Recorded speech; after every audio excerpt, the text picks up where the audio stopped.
పాల్గొన పూర్ణిమ, చలికాలం, పొగమంచు వేడి, బాణుడి వేడి మొదలయ్యే సంధికాలం. ఈ సమయంలో ప్రకృతిలోనే కాదు మన శరీరంలోని వేడి పెరుగుతుంది. అందుకే సింహాచల క్షేత్రంలో కొలువై ఉన్న ఆ ఉగ్ర నరసింహస్వామిని శాంతింపచేయడానికి దోలోత్సవం నిర్వహిస్తారు. అయితే దీని వెనుక ఒక పరమ రహస్యం ఉంది. సాక్షాత్తు పరమశివుడు తన త్రినేత్రం తెరిచి లోక కళ్యాణం కోసం మన్మధుడిని భస్మం చేసిన రోజే ఈ మన్మథ దహనం లేదా కాముడి దహనం.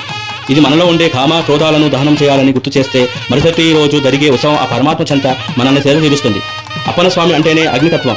ఆ వేడిని తగ్గించడానికి స్వామివారి శరీరానికి శీతలమైన చందనాన్ని పోస్తారు. నిత్యం చందనపు ముద్దలో దాగి ఉండే ఆ వరాహ నరసింహుడు ఈ హోలీ రోజున మరింత చల్లదనాన్ని కోరుకుంటాడు. అర్చకులు స్వామివారిని సర్వాంగ సుందరంగా అలంకరించి మలయమార్దం లాంటి గంధపు పూతతో ముస్తాబు చేస్తారు. ఈ చందనపు పరిమళం భక్తుల మనసులోని తాపాన్ని కూడా హరిస్తుంది.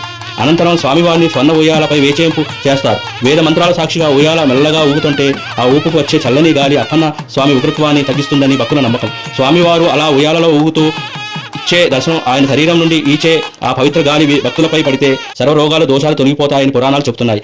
ప్రకృతిలో పెరిగే వేడిని ఆ ఉయ్యాల గాలి ప్రశాంతపరుస్తుంది.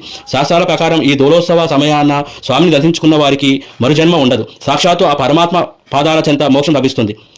అందుకే సింహాచల దోలోత్సవం అంటే కేవలం రంగుల పండుగ కాదు. అది మన్మథ దహనంతో మొదలై అప్పన ఉయ్యాల సేవతో ముగిసే ఒక ముక్తి ప్రయాణం. ఈ హోలీ రోజున ఆ ఉగ్ర నరసింహస్వామి చల్లని చూపు మనందరిపై ఉండాలని కోరుకుందాం. ఓం నమో నరసింహాయ.